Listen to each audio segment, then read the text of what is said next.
I mean, being on time. It's been my mantra for my life. I once had this girlfriend many years ago. Obviously long before I got married, right? And we'd meet somewhere in London, and she would be precise. She would be late the precise amount of minutes it would take to get on the from her house to the place we were meeting at. Yeah. So she left at the time you're supposed to meet. Yeah. Yeah. And so if you're supposed to meet at 7:00, she would leave her house at 7:00. And she'd meet me at 7:45. Yeah. Yeah. and if she was leaving from work, maybe it would take 20 minutes rather than 45 minutes.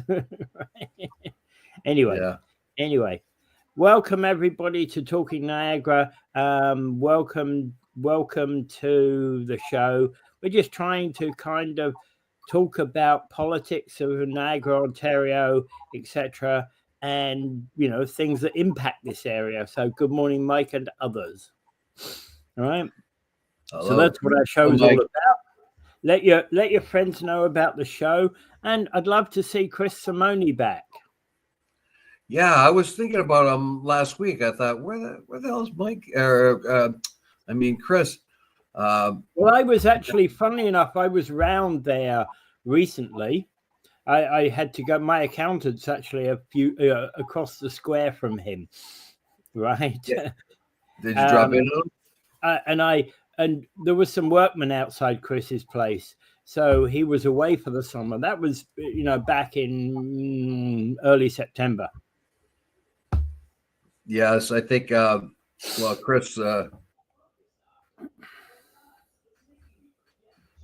Yeah, I don't know. Very interesting guy. Oh, I know, and I love. Yeah, he I love his input onto the show. Anyway, all right. So, the Niagara Falls woman defrauding immigrants. I find that particularly disgusting. She's an immigrant herself, but she's figured out how to defraud the system or how to defraud people by using our system. She created fake documents, and she would offer to help members of the Filipino community, which was where she's from, with immigration documents, work permits, continuing education documents, and the police said the woman would charge a fee for the work and give them forged documents in return. So the immigrants are thinking they've got valid documents in their hands, and in fact, they've got worthless pieces of junk. This is very, very common in any immigrant community, yes, going back as far as you want to look. If it wasn't Italians, it was Poles. If it wasn't Poles, it was Lithuanians, whatever. Because what happens is somebody in the community becomes a trustworthy person, and they may show a few results, and they have confidence, and they think, "Oh well, I'm going to trust that person."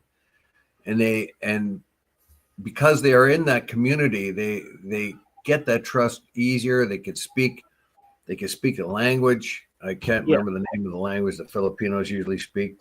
Tagalog, I think, is the language. Tagalog. I probably mispronounced it. So they speak. They're embedded in the community. They are a trustworthy figure. Somebody they could talk to. Probably go to the same church, et cetera, et cetera. Yeah. And this particular woman has, just happens to be a criminal. Yeah. And she's found, and what people do find is it's much easier to scam people of your own community than it is to scam somebody else. And people in your own community begin to trust you because you sound right. You are the person that as the upright figure in the community, and as soon as one or two other people trust you, it's like a kind of a Ponzi scheme in a way. You get the trust of someone, and then once you have full trust of them, then you just It's like there was I got it when I was doing the taxi driving, a few years ago. I got a call to go to this place, and there was a whole heap of Chinese people hanging around there. And I got basically got a fare to take somebody to the airport in Toronto. And in broken Chinese, they kind of let me know that place was a scam. Oh, you mean like broken English? Yeah, very well. Broken English. Yeah, sorry, I said the wrong thing, didn't I? You gotta study Marianne Faithfull a little more carefully. Anyway, so he let me know this place was a scam, and and that basically they rip off all their, a lot of their money. Well, yeah, it doesn't matter if Filipino, Chinese, Yeah, Korean, whoever. There are scammers in amongst you, and I can just imagine when the Vietnamese boat people came over here. Of course, 9/10 of them were okay, but 1/10 of them were criminals, and the first people they started to exploit were their own community. Yep. Oh yeah. Yeah, exactly. And one of the biggest things about this is that, and doesn't matter, I can say this, and it will probably never get heard by the people who need to hear it. If you are an immigrant from an immigrant family, make sure that whoever you see to get your documentation working is a lawyer, paralegal, or immigration consultant, and they must have proper paperwork. Well, she scammed the people to make it sound as if she did. And when you take a new immigrant population who, and they can be easily convinced by someone of their own that that they are actually an immigration person. It's and they may be able to show pretend results, and and they'll chat, they'll talk to your grandmother, blah blah blah. They'll be, like very, very ordinary people. They could be charming. And unfortunately, I don't care if you're where you are or where you're from, somebody from your own community feels more comfortable to you. And if they look as if they're a trustworthy person in your community, then you're going to be a victim. Yeah. And that's where this whole thing comes from, because it's immigrants, immigrants, especially those immigrants that are here legally but don't speak the language, are most at risk from this kind of behavior. Yeah, it could be Somalia, could be Kenyan, could be anything. Doesn't matter where it doesn't matter where you're from. Obviously, if you speak English, you've got a better chance of surviving. But if you don't, that's where the problem often lies. In the Hispanic community, they have some cultural-based scams that are completely devastating, because the scammers embed themselves into the local community there. Yeah. Let's say you're a Mexican immigrant or Honduran, and they embed you in the community, and there's a name for it. There's a name for it. Not just that you got scammed, but you got scammed right down to the soul, because your whole trust and particular respect or even love for the person who scammed you then just tears you apart, because you not only have you been bilked, but your whole idea of a person being a friend or even a loving friend would do this, but they have particular scams that are based around their culture, which makes them easy to get that trust. And you're right, but how do you then educate somebody that has language difficulties or from a different place? And also, one of the scams that goes around are ones where people say, well, I can bribe this person or I can bribe that person. And if you come from a culture where bribing is normal, like China, you think, well, okay, well, sure, I'll do it. That's what I'm used to all the time. I've got an immigration official, If it's an official, well, what do you do with an official? Well, you get yourself to the top of the line by bribing them. And Mike asked a very good question. Can they kick her out of Canada? Actually, where criminal law is, on certain charges, if she goes to prison, if she's found guilty, yes, we can.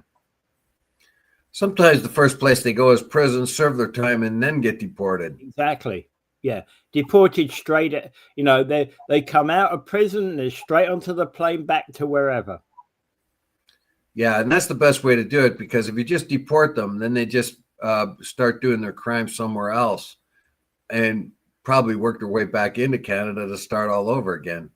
So yeah, you put them in jail first, even though it's a burden to the taxpayer to put someone in jail like that. You have to put them in jail. You have to send that message that it's not acceptable behavior. Yes. Right. And then you kick them out, right? With a thing that they'll never come back. And red flag them all over the place. So every police station from China to Uzbekistan to Burkina Faso can pull your data up and see that you're a criminal. Yeah. Or an and the thing about that is, of course, what will happen is this particular individual will go back to the Philippines and probably land up in jail. They could. They straight off the plane. Well, I don't know if they're as harsh now as they were under Duarte, but I think they still might be very harsh on crime. But I don't think they're as harsh as they were under Duarte. Yeah. Okay. So just a quick one. Congratulations to Blue Jays going on to the ALCS. Not sure who they're facing because the other game is tied. So it could be either Seattle or Detroit. Yeah, get them worn out. Wear them out and then go after them. Sorry about the Yankees, but I think Aaron Judge will get the league MVP this year and the batting title. Well, the batting title for sure. If he is the batting champion, he is by 10 points. He's already got the batting title, but league MVP I think will go to Judge rather than the Seattle Cal rally. I don't know. I haven't really followed it that much. Yeah. So I'm just getting interested now because the Jays are in the finals.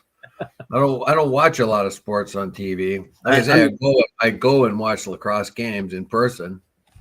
I'm done now. The Yankees are out. Oh, you're a Yankee fan, eh? There we go. Well, we're gonna put a tariff on you, man. Judge is an amazing talent. Yeah, absolutely he is. Yeah, absolutely. Right, moving on. Fort Erie Council is trying to set its sights on a 3.5% tax increase this year, if at all possible. And now the councillor, Ward 3 councillor Dara Flagg put an amendment into their planning proposals that they should aim for a 3.5% tax increase, and if there's a little wiggle room needed, it would be up to about 4.25, but that should be it. Broad acceptance in Fort Erie for that, but Wayne Reddecock, as while supporting that motion, has also said that council is not obliged to meet a specific increase, and if a 3.5 or 4.25% increase will detrimentally affect the service levels, so they can bust it if they need to.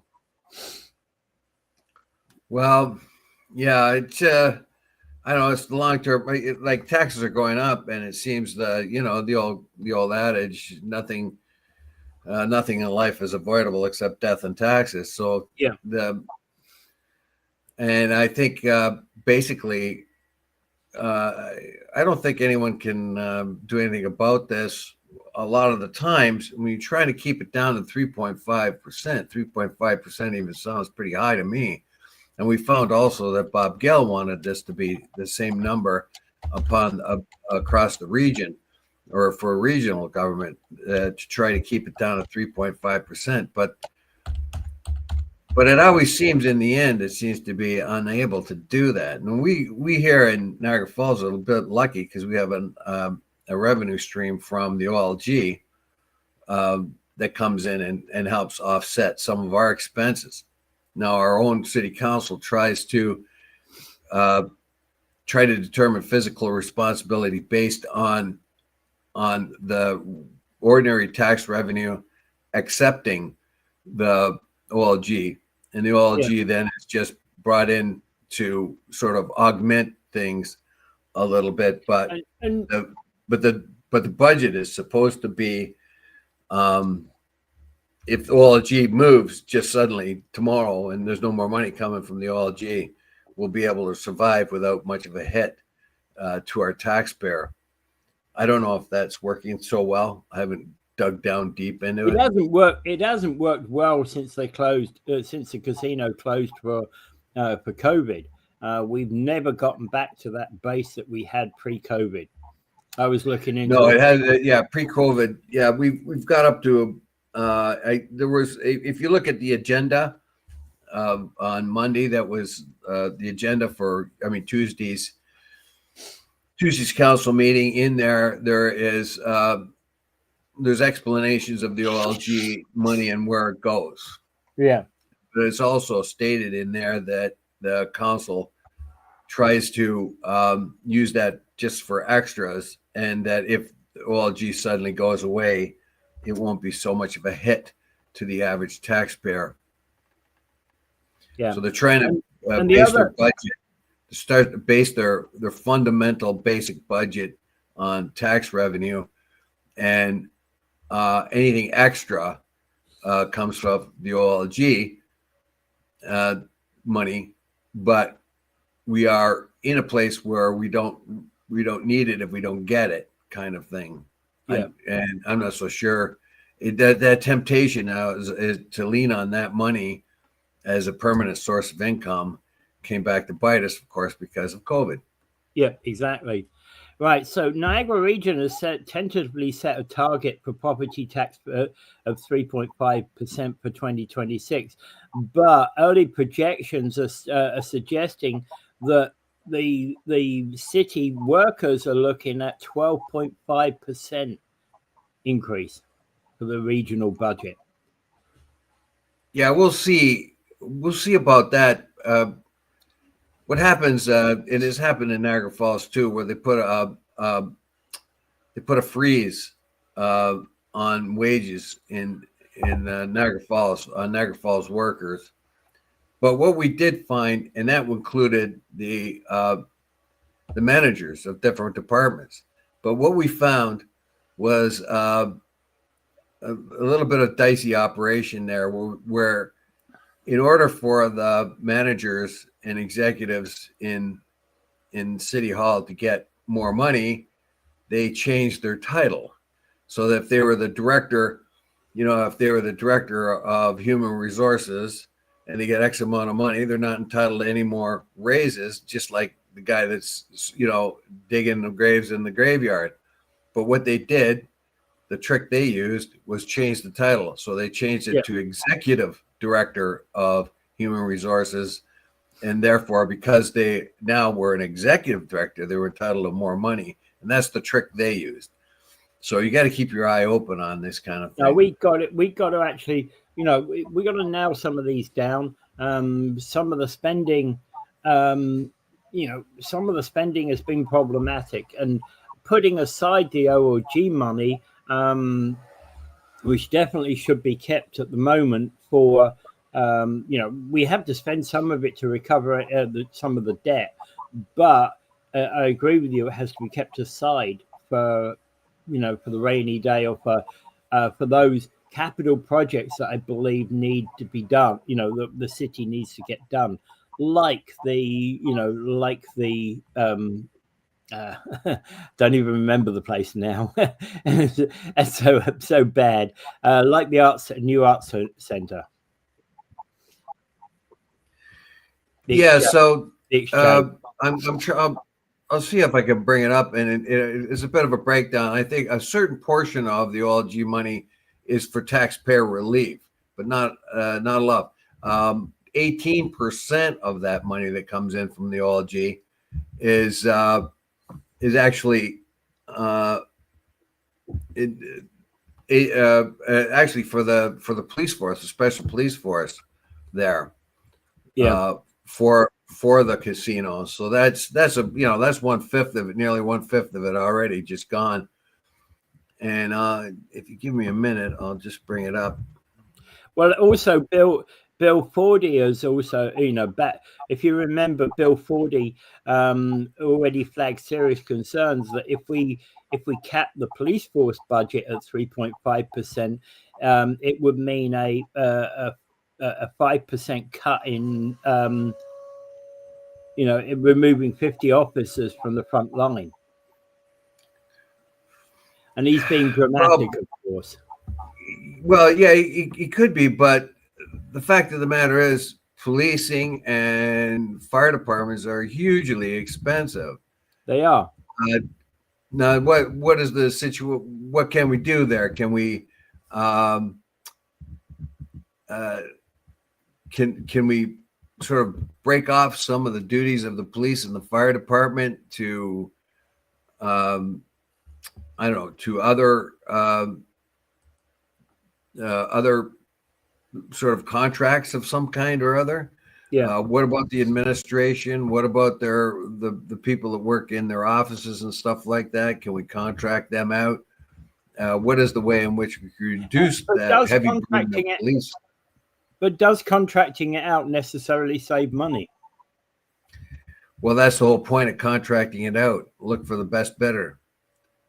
Yeah, and I'm part of me says I get it, but part of me also says that I'm not convinced it saves money in the long run. A lot of it is about competence to manage such services, and often we have incompetent management within the public sector generally. And I'm not talking about any specific service here. I'm not making any accusations about a job, but we generally do have less non-competent management within the public sector. Yeah, let me just get down the higher. Right, so largest wasted money for Niagara Falls is the accommodation tax. No, the accommodation tax it doesn't actually go to the city. It should do. It's supposed to go to marketing.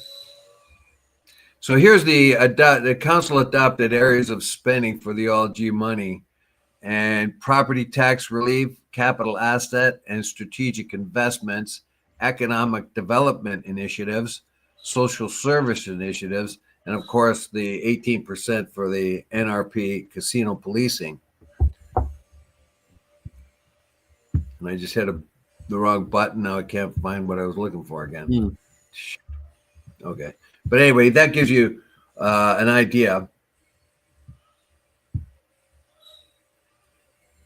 There we go. So unfortunately I touched the wrong button and I lost the page. So yeah. Mike is also saying the constant raising of taxes is a failed system that causes huge financial problems with seniors. Maybe if we listen to the Auditor General, we get a different answer. I think one of the biggest problems that we have is that Ontario doesn't, when it comes down to it, a lot of the issues that we face happen to be problems at the municipal level. We pay taxes to the federal government. We pay taxes to the Ontario government. A lot of our federal taxes don't come back to municipal. We don't get a fair share in Ontario, and it doesn't come back to municipal level, where we need to spend it on practical things like traffic lights and new buildings. Yes, sadly, but there's a couple different things. Death and taxes, you're not going to avoid it. Is how that taxes are being spent, and are they spent efficiently? And like police forces and fire departments, you need them. They're the emergency services that you require. But really, they cost us a lot of money. Like, I mean, the fire department, 1/4 of our budget. Yeah. Oh, yeah. I know. All right. Anything else about local budgets? No, not really. I'm just trying to find. Oh, there it is again. It's going to be something. It's going to be something that we're going to be coming back to over the next 3 months. Typically, when it comes to September, October time, we start to talk about proposed budgets. The budgets are not decided typically until late November to about February, March time. So, and I favor getting the budgets done early, but there's a difference between the capital budget and the operational budget. Well, here's a pie chart that says that the committed spending of the OLG. So policing takes up, nearly 20%, 18.6%. That's just for that police force. Yeah. Property tax relief takes up 30% of that money. So they try to reduce the amount of tax burden on the actual citizen by taking 30% of it and applying it to that. Capital asset and strategic investments, 47.1%. And then the much smaller pieces are economic development initiatives, which only make up about 2.4%, and hospital expenditure, 1.9%. So if I invite anybody to go to the agenda and look at that, that's the absolutely look at the propaganda. Go and analyze it, and then go and ask questions. Yeah. Yep. I'm trying to find where I am. And to say it won't stop. It won't stop till all of us pension aged are gone, and we cost a lot, But then again, for all of us, the pension age to be gone, Rose, means that, in fact, there's a new generation of pension age people that are coming down the line. There is, but still, we have to fill up our country with all kinds of other people because our birth rate's like 1.4% or 1.4 per fertile woman. So our baby rate is very, very low. So any successive generation don't have kids, that kind of thing, or very, very few kids. And so they're not going to pay the same, they're not going to pay them enough money to keep the rest of us going. No. And so we have to depend on immigration. And that's a pretty sad thing when the average woman just doesn't want to have a baby, Yeah. Okay. Niagara Regional Police investigation resulted in 213 criminal charges and seizures of $260,000 worth of drugs. And it was started as an NRP investigation, and it ultimately became a joint investigation with the OPP, Hamilton Police, and a number of other police forces, and including RCMP and the Border Services Agency. And they've recovered 38 stolen vehicles bound for the international market and were seized in a complex and far-reaching undercover investigation dubbed Project Road King, according to the Niagara Regional Police. And as I said, $260,000 worth of drugs, such as cocaine, MDMA, 17 long guns, 3 handguns, and $500,000 in cash. You notice the overlap here. You notice the overlap that the NPR started to do an investigation. They saw this thing was probably much bigger than they could handle and much bigger than they thought. So they might have started looking at cars being boosted, But look what they ended up getting. We get a significant amount of drugs. You got also money, illicit gains, money, and drugs, cars, and money. Drugs, cars, money, and guns. Yeah. This is an overlapping criminals. This criminal organization, basically. Yep. Oh yeah. So whoever's doing this is probably operating a crime network that will dabble in cars, drugs, illicit guns, you name it. Yep. But this, as far as that's concerned, it was a lot of work to get 38 cars back, wasn't it? Mm-hmm. It was a lot of work to get those cars back, and it was a lot of work and effort for them to get what would be normally a modest amount of drugs and guns. 17 long guns and 3 handguns. That's not a whole lot of a haul. That's not a whole lot of guns, no. I don't think the $500,000 would even pay for part of the investigation that got it. Probably not. But again, it does represent a an impact. If we take these sort of things off the streets, it does help. It does help. I have a feeling that the more major crime dealers are criminals are sort of above this one, and we were able to get this sort of mid-tier criminal organization, but I fear that the more sophisticated ones we haven't yet been able to touch, because this keeps popping up over and over again. So the overlap here was which was surprising to me, because they were going after cars, and what they did was they found guns and drugs, and illicit gains. Well, but on the other hand, what you did say, true, and it did say in the article that this is a strain on the economy. Anytime people bring in money for drugs and cars and that kind of thing, it's a great strain on the economy. It's a disruptor in the economy. Now, 30 of the cars they retrieved were already packed up and ready to go overseas. And the locations they said were, like, one of them was Vietnam. I forget where the other one was. Nigeria and Vietnam. Nigeria, two of the main destinations. So that, clearly there's this is disruptive to ongoing trade routes of this type of information. As clearly what will happen is these vehicles are offloaded and taken by the dealers in those countries and dealt with as needed. Yep. And they're making a profit from the sale of the car, or maybe they keep the car themselves.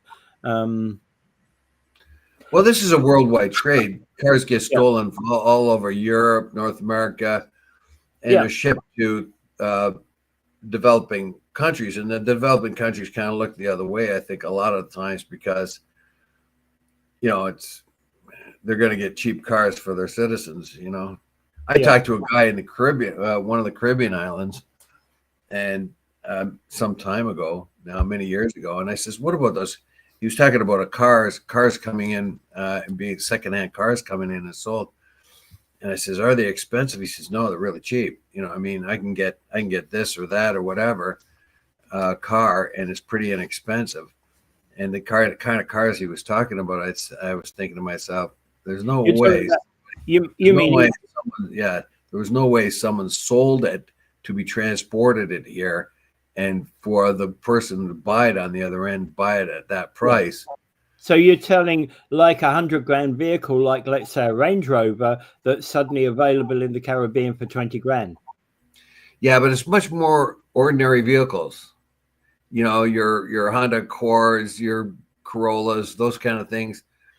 They'll bring them in for the average person, and they're quite a bit cheaper than they should be. Oh, you mean so a Honda that might cost $40,000 is suddenly now $10,000. something like that. Yeah. Yeah. Okay. Yeah. All right. Yeah, and a lot of this is actually, about trapping the drug trade. Well, and exactly, I think you characterized it exactly as is. They started the investigation here in Hamilton, and as soon as they opened up, because they were chasing vehicles across the province, and as soon as they informed other, police communities, I think they got the kind of, hey, we've got the same problem. Can we join your investigation? Well, it's probably a little bit more sophisticated than that. They probably, the investigation was supposed to have started here by the NRP, didn't you say? Yeah. So they were probably looking into it and saw the extent of it and the overlap of it. They were probably looking into cars that were stolen here in this area, and then realized that this was connected to a larger network, and there was much more about this organization than they had first assumed.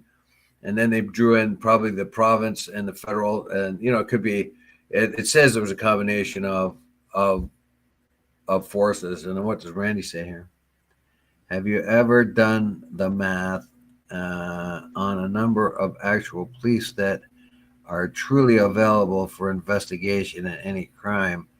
Add or rather the number of hours these police persons are involved in actions which take them away from investigation, and you have a very few left working on finding criminals. Yeah, so basically he's saying it's not very efficient. Well, in fact, actually, from one of our clients, we've been talking to the police about something, and they're very slow. Yeah, that's always been the case. I remember there was an investigation at City Hall years ago, and someone suggested they use private investigators. Someone says, well, that's what the police are for. I guess get them. So they, about 3 weeks after, they said, well, how's the investigation coming along? Oh, the guy that was in charge of it went on holiday and all that kind of shit. And they hadn't done anything. Yeah. So they had to be, a fire had to be lit under them. And then they finally did what they were supposed to do. But meanwhile, the folks at the city were waiting for the investigation and got no word, and called up. Well, what's the status of this? Oh, well, the guy that was running it went on vacation. Yeah, you could hand it off to someone else. You'd think so, wouldn't you? Yeah. Yeah. Okay. So, we got another comment. Yeah, and Randy's agreeing with you. Yeah. And that's part of the major problem that we get, and why everything is so damn slow when it comes to the police. All right. Moving on to another similar criminal matter. 100 Ontarians fell victim to bank investigator scams. Yes. It's the same old story we hear. It's just a little bit of change. It's like chocolate cake to lemon cake or whatever. It's the same cake, basically. Yeah. Somebody gets your trust. And we just talked about the Filipino community being scammed by one of their own. In this particular case, they're just very sophisticated people. They find out some things about you. Somehow they find out who. Actually, I don't even know they necessarily find out something about you. What they do is... Well, in the article, it says it does. Now, there's 2 articles on bank scams there. And one of them says that the lady that was scammed, the one they were interviewing, said the perpetrators knew who she had transferred money to, who some of her banking activities. So that lulled her into a sense of security, because they were able to tell her what she had been doing with the bank. Somehow they got some of her information and used that information to develop a trust between her and the scammers. And when somebody comes to you officiously and knows certain things about you and your banking and can produce them in front of you and say, well, now we got to take your credit card and your bank card and we got to fix it. It's being skimmed or something like that. And they hand it over, and the next thing you know, their money's gone. Yeah. Oh, yeah. Well, and again, actually, though, that said, you don't have to go very far to actually find things that many people have got in common. I had this message. Your Royal Bank of Canada account has been hacked. It was all seemed. You've got a tax. Your tax bill has not been paid, and you need to sort this out. All very well, all a very convincing story, except for one crucial issue. I do not have a Royal Bank account. Well, a scam here involved, it actually says it right from the article, a scam involving alleged bank investigators. Yeah. Continues to cause. So what happens is they, it talks about the ladies, the victims are told, CTV News, Toronto, that the scammers arrived at their homes to pick up the bank and credit cards after initially calling them and giving them victim details like their names, addresses, phone numbers, and in some cases, bank accounts, making things seem legitimate. Yeah. And then they said, and this lady said, they said they were working on fraud charges on my card, and they want to verify whether this was true or not, on again. And where's that lady? So I thought this seemed very legit. This is the caller also knew a lot of information, including recent transactions and people on her e-transfer list. Well, actually, you know how you get that? What a lot of people do is they throw out their last month's bank statement in the junk.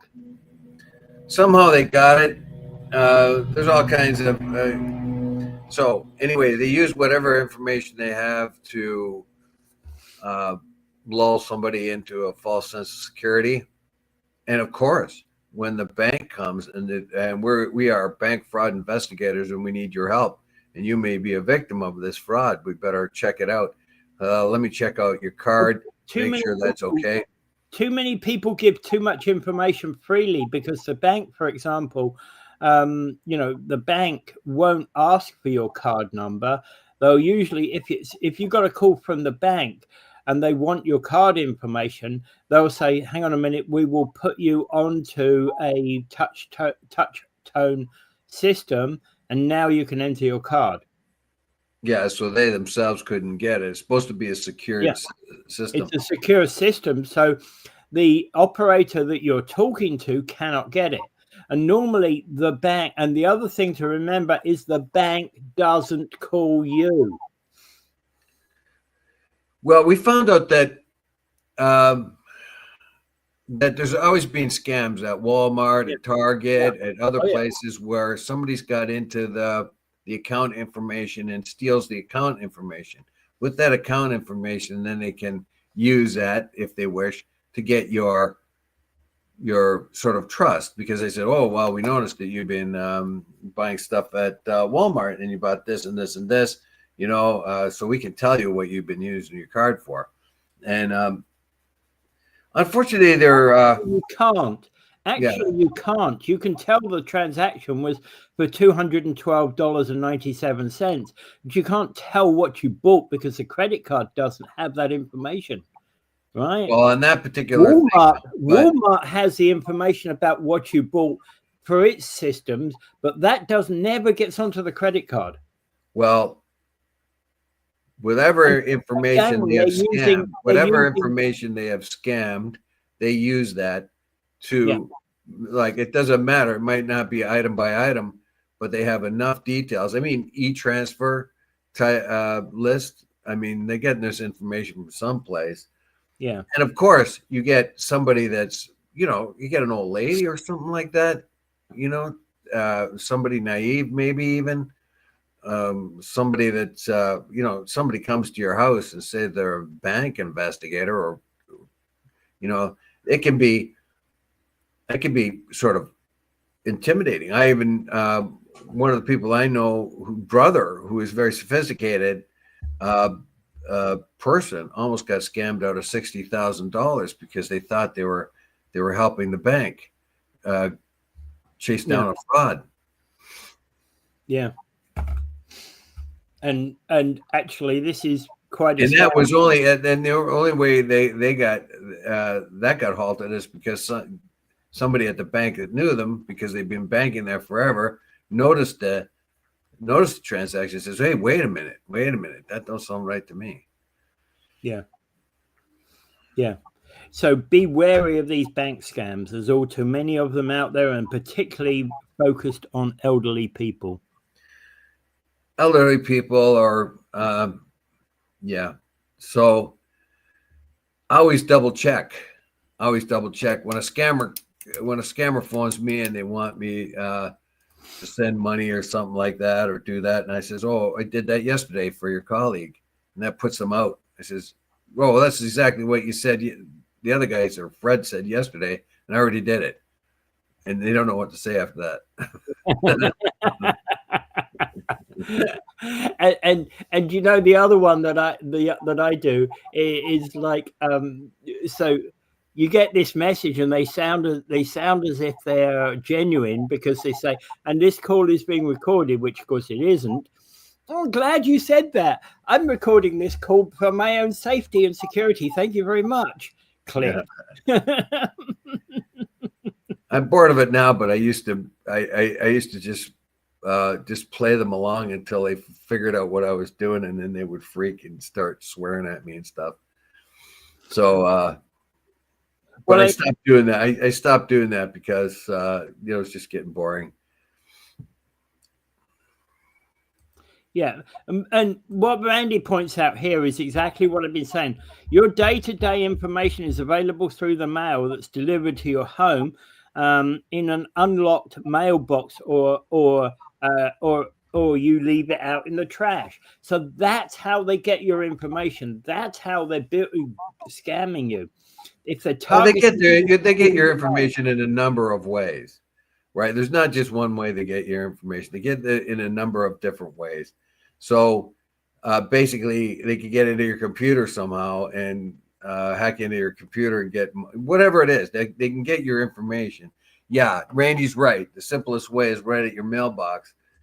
And but they can get their information in a number of ways. The real issue here is the consumers have to know what to look out for. And just stay wise of these things. Don't put mail with ID into the trash. It should be shredded. Yeah, you put it in the recycling, it's probably okay, but at least tear it up. And well, or at least take your. Not everybody's got a shredder either. You know what I mean? Like, who's got a shredder? I got one here, but it was given to me. I would never have thought of buying one. Cost a lot of money today, Dave. A shredder doesn't cost much money. Okay, well, aside from that, I would say just be very, very careful. We can assume that there are a lot of people that can get information on us in a number of different ways. So when somebody comes and sounds real good, they know a bunch about you, don't trust them. If they say they're from the bank, you walk down to the bank and ask them if it sounds anything legitimate. Yeah. If somebody's coming to you and telling you on the phone that the tax department, the CRA, is annoyed at you because you didn't pay your taxes, or the bank is doing an investigation over the phone, that's your first red flag. And then just if it sounds anywhere legitimate, go walk down to the bank, go to your bank branch and tell them. Yeah. Yeah. All right. Okay, so Ford is coming up with a new idea about Buy Ontario, and he wants to put legislation through. Somehow, I don't think that's going to work. I don't know. I'm on the fence with this one because yes, go for local, buy local. The contractors, choose local contractors and stuff like that. The American contractors have advantages that we don't. But again, but wait a minute, let me finish. But on the other hand, you're reducing the competition. You reduce the competition, then potentially you reduce the quality and the cost goes up. Well, here's the thing. Obviously, if I'm going to buy milk, I'm going to buy bread, I'm buying local because it has to come from my local area. It doesn't make sense for me to buy bread from California because by the time it's trucked here, it's already stale. But if I'm buying a computer, doesn't matter where in the world it comes from, whether it's from California down the road or wherever, because you're going to get you're going to look at the computer, its capabilities, etc. If you buy a car, again, it doesn't have to be from Ontario. It's better that it is from our local economy viewpoint, but it doesn't have to be. Well, he's talking more here about highlighting and prioritizing Ontario bidders for public contracts. That's mostly what he's talking about here. When possible, I always say when possible, certain widgets can't be made, but when possible, let's buy Ontario-made vehicles. That's one thing throughout the municipalities, no matter if it's trucks or personal vehicles. So what they're saying is if you have to buy a fleet of cars for your municipality, you buy the ones that are built here. And if you buy a fire engine, you buy the one that's built here. You don't put it out for bid. You can get one from anywhere in the world, but you want to support your local fire engine maker, a fire truck maker, so you buy local. So there is a lot of there's a lot of sense in a lot of. Go ahead. I get that. But again, so I'm going to buy a load of Fords because Ford has got a factory here in Ontario, and I'm going to buy 100 Ford vehicles from Ford. But can I guarantee they're all made in Ontario? No. No, well, his idea is pick the ones that get the most content. Look at the Ford. Well, Ford builds cars here, so you buy Fords. If you buy the Fords that are built in Ontario, that's a good idea. What you don't want to do is you can buy Toyotas if you want because they're built in Ontario. And cars built in Ontario, says, you can buy Hondas if that particular car is built in Honda. But I'm talking about fire trucks. And the big thing is bidders on contracts. So every city municipality has contract bids that go out, and absolutely they are open to American or other bidders. What he is saying here: restrict that bidding process to Ontario. Support your Ontario government. Now that is an awful funny thing to say from a conservative, isn't it? The conservative normally is looking for free and open market. Yeah.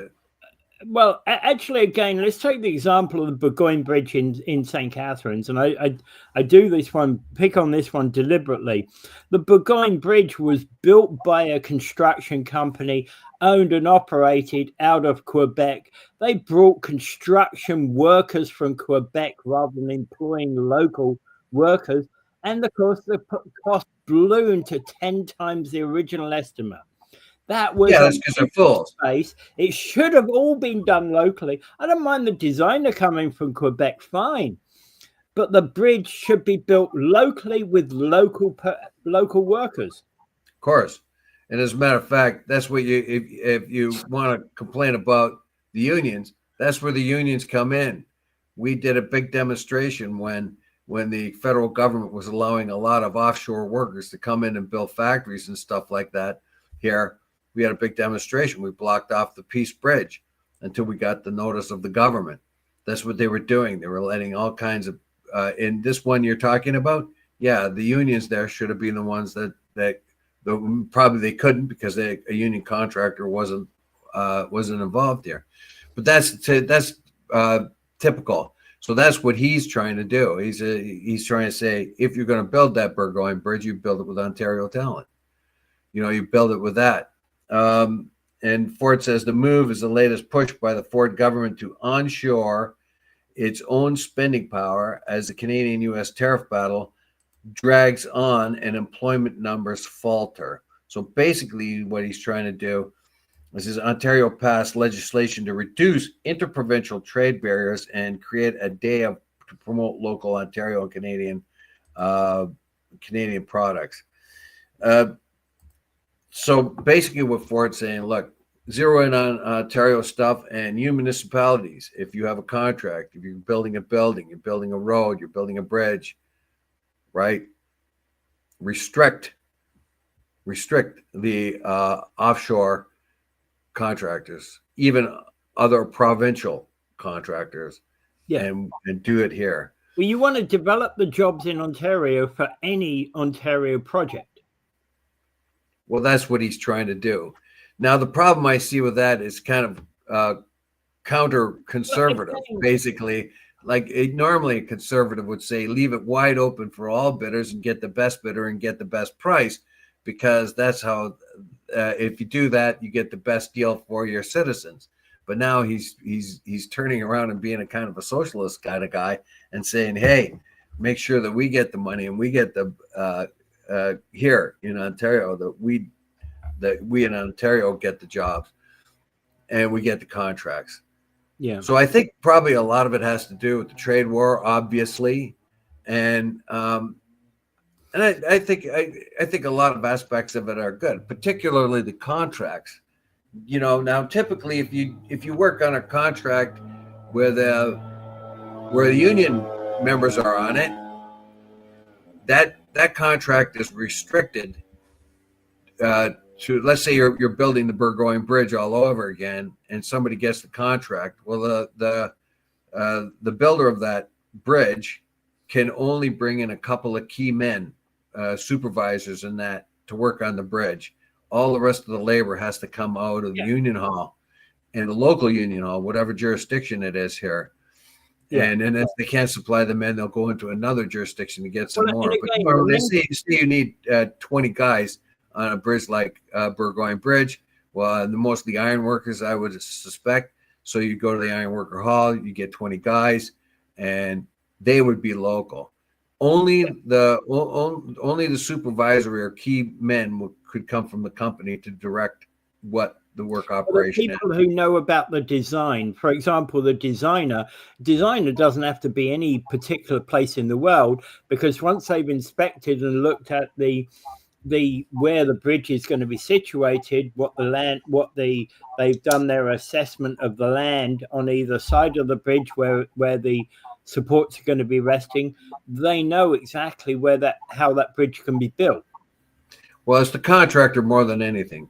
Yeah. So the contractor, so the bridge design has been approved. Now it has to be built. So the builders build it and the contractors install it. And it's basically at those 2 points where it's built and the contractor is installing it.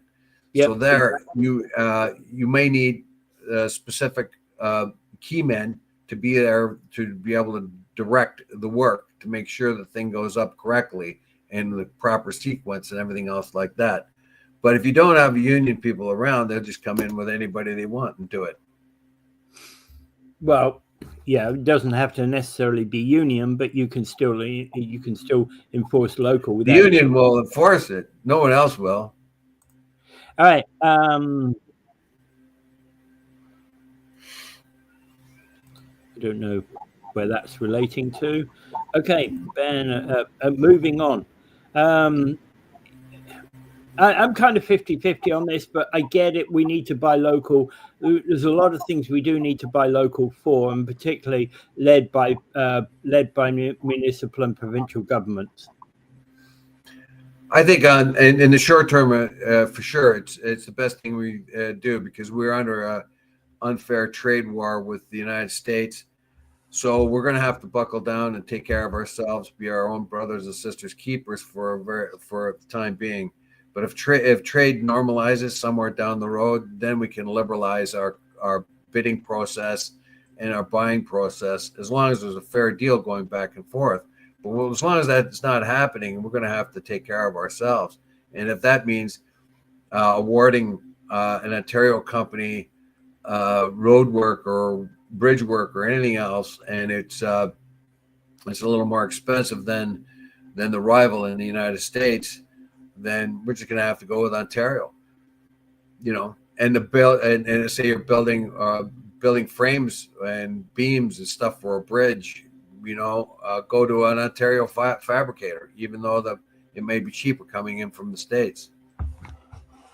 Yeah.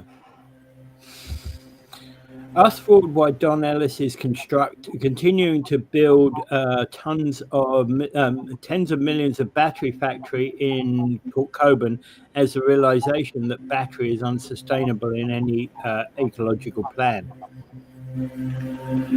I'd